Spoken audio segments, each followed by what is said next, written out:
Blazar might have just come out with one of the most interesting lenses for photographers and videographers this year. It's an anamorphic vertiscope lens all-in-one. It fits a variety of different mirrorless mounts, E, Z, RF, and L.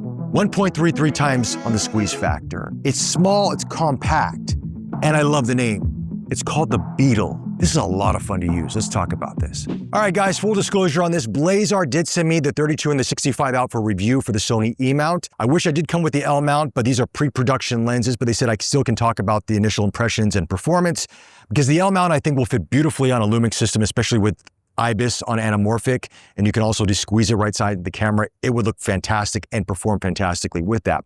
But I have it for the E mount, and I have it mounted here to the Z8 with the MIG adapter, so that's how I've been testing it out. But essentially, these are my thoughts and my thoughts only. So this is going to be much more of a first impressions, and when a production set does come, I think they'll be sending me one to try that out as well. I'll go through it, hopefully for the L mount, so I can walk you through how that performs on, let's say, the S1 II, which I'm filming on right now, or the S1R2 or S1 IIe, what have you. I've been testing this for the past few weeks, and I gotta say, you know, I know there's a big trend on anamorphic out there on YouTube right now. A lot of filmmakers are talking about it. Everybody's talking about anamorphic. You're seeing it on smartphones, adapted lenses. You're seeing it on a variety of different lenses out there. And Blazar's kind of been like a trailblazer, offering really good anamorphic experience at a very affordable price point, and especially autofocus as well. And the Beetle, it just kind of gives you, it's kind of the best of all worlds. And it really brings people that are not used to anamorphic into that world, especially if you're a photographer and you also shoot some video and vice versa, at a price point that makes it very, very attractive. Now, there are some limitations on this lens that we do have to talk about in terms of how you can use it. But once you understand the limitations, you just have a lot of fun. And it's so unique. We've never seen a lens like this in the marketplace before. This is a first of its kind, at least for my experience, and I've tried a lot of lenses. And while it's not perfect and it's not optically going to be like a G Master lens or a Sigma Art lens in some aspects, it gives a lot of character and it's a lot of fun to use. And that's the most important thing. You want to have fun with your gear, especially when there's a lot of different options out there. This does that. So with that, we'll talk about features, performance, and get into all that. Let's do it. So what makes this lens so unique? It's the fact, by a push of a button, you can go from horizontal or landscape, anamorphic, to vertiscope or vertical content, just by turning the mount, and it does not come off the camera system.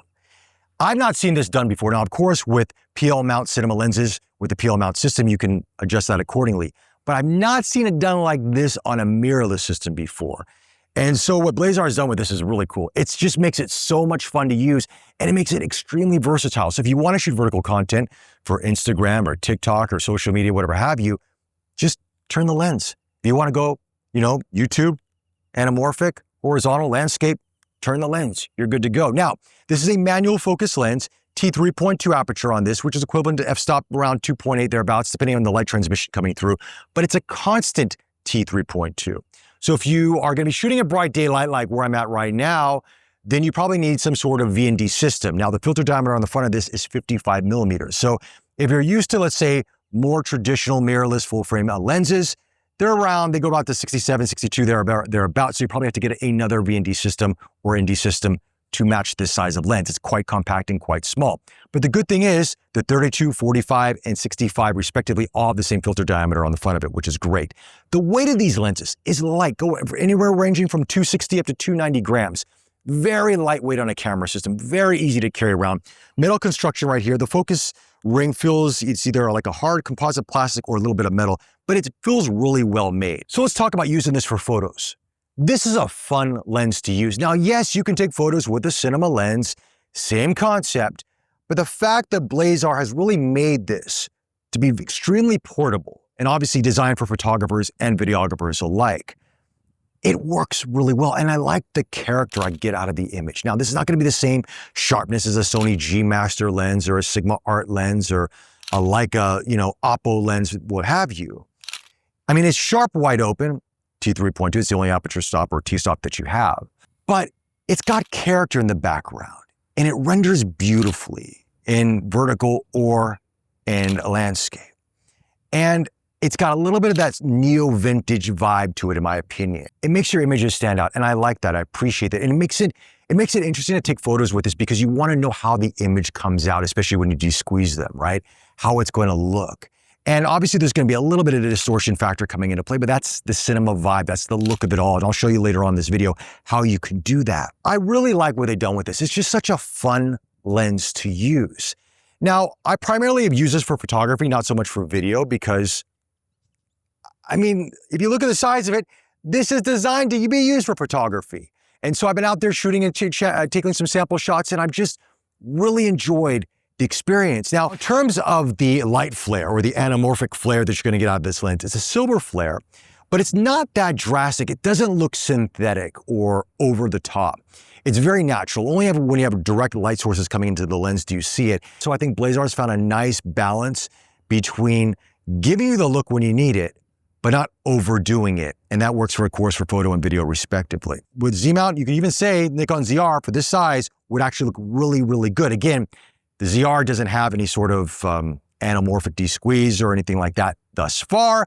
Hopefully they do have that in the future firmware update, but I could see that coming, and the Beetle would match great on that camera. It already feels really good on the Z8, right, have you? And you put on, let's say, an A7CR, A7C2, it's gonna look really good at home, or even an FX3. It's gonna feel at home on that with the Sony E-mount. Anyway, what we're gonna do is we're gonna jump back to my studio. I'm gonna show you how you can desqueeze these images for photos respectively, and then to show you some more samples and talk more about the Beetle. All right, let's take a look at some sample images here. Now, this one, I'm gonna do a desqueeze to go more cinescope horizontal on this one. Now, here is the image that I took out of camera. I always obviously just did a little bit of a color grade on this. If you're gonna be using Lightroom CC, there's nothing that you can really do to sort of really fine tune the exact number that you need, the percentage-wise. I'll show you how to do that in Photoshop. What you can do here, and I'm using Lightroom CC or whatever they call it nowadays. You just adjust the aspect ratio by kind of doing this, bringing it out respectively. It's not the best way to do it. As you can see, you're going to get the bars on the top and bottom of this, but you can always crop after the fact and just sort of fix that. But how I like to do it, which I think is probably the best way, is I go into Photoshop. So here's the image here. And what I'm going to do is I'm going to go into image size. And you want to make sure that this is not linked here. Okay, make sure that it's not linked. And because I want to stretch this wider, okay, the equation is 7980 pixels from 6000. Hit OK. And there you have it. You have more almost this 2-to-1 kind of cinescope aspect ratio to it. Now that's because this is a 1.33 squeeze factor on this lens. Now, there will be different percentages based on the squeeze factor of the lens that you have, but the Beetle is a 1.33 times. Guys, you have any questions on the percentage? ChatGPT, it's very, very simple. But that's how I did it for this one. Now, here's a photo of my dog, and I want to go vertical, like vertiscope on this. So what do? So same concept here in Photoshop, image size. Now I'm going to adjust the height. I'm going to leave the width as it is. So that is 5320. Hit OK. It's going to stretch it longer, and it's almost a 1:1 image, as you see right there. And yeah, there you have it. Very simple to do that. Now, what about video? Right now, depending on the editing software that you use, they're going to have different ways to go about it. I found DaVinci Resolve to be the easiest for me, at least, okay? Go in here, and I've got this clip here that's not been desqueezed. All I do is I right-click, I go to Clip Attributes, I go to Pixel Aspect Ratio. You can see you can adjust all that here, and look at this. There's anamorphic, 1.33. Hit OK. Desqueezes, and there you have it. Very simple to do. Again, if you're using other software out there, just kind of look up how to do it, but in Resolve, it's literally a right click, select, and go, and you're already rocking and rolling. All right, guys, that's kind of it. I mean, this is anamorphic can be intimidating at times, I think, for people that are new to it, but once you start playing around with it, it's really a lot of fun. And I think what Blazar has done with the Beetle here is they're really bringing it to the masses in a big way.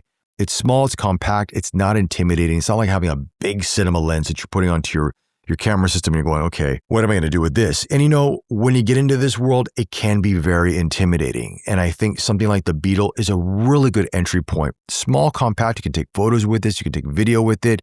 1.33 times isn't that drastic, but at the same time, it's going to give you a very different vibe. And I mean, this is just genius to be able to just turn this around like that. It's absolutely genius. I can't wait to try this on the L-mount though, as I mentioned, because stabilization for anamorphic in the Lumix cameras is a big, big deal. I've tried other camera systems without stabilization for anamorphic, and it can get warpy and all that kind of stuff. So what Lumix is doing for anamorphic shooters out there, yeah, definitely something to consider. And yeah, hopefully I can get a production set and do some more videos with these because I would love to do that. Anyway, guys, that's it. Those are my thoughts on the Beetle. Let me know your thoughts in the comment section below. Any questions you have, I'll try to answer them for you. Like always, like, subscribe. Thank you so much for the support. I greatly appreciate it. And I'll chat to you all very, very soon.